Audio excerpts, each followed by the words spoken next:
Mardi 24 septembre 2019, c'est le jour J pour l'ouverture de la 74e session de l'Assemblée générale des Nations unies.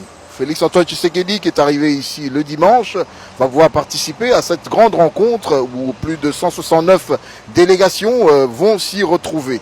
Mais comme nous l'avions promis, nous voulons vous faire ici un reportage sur ce qui a été la journée de lundi 23 septembre pour le chef de l'État de la RDC.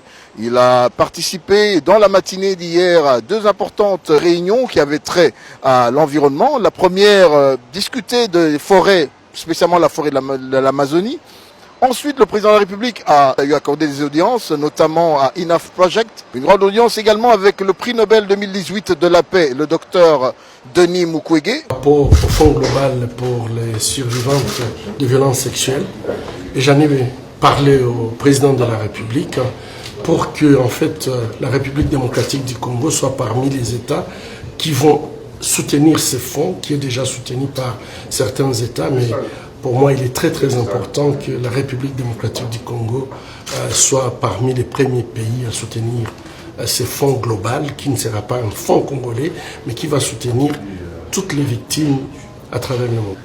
Il est très favorable par rapport à cette idée et donc nous sommes satisfaits.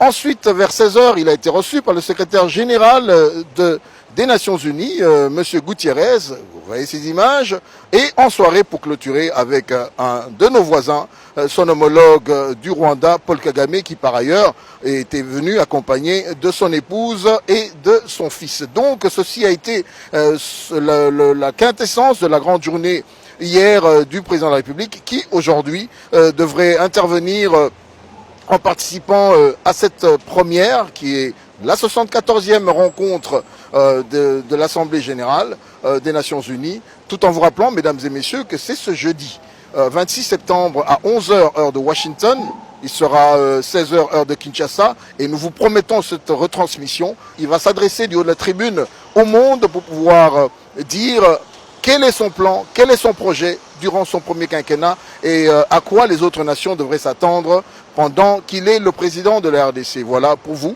à partir de New York City, qu'on appelle Big Apple, Abraham Lwakabonga, pour le compte de la presse présidentielle, à l'art technique Fils Matondo qui nous est arrivé hier.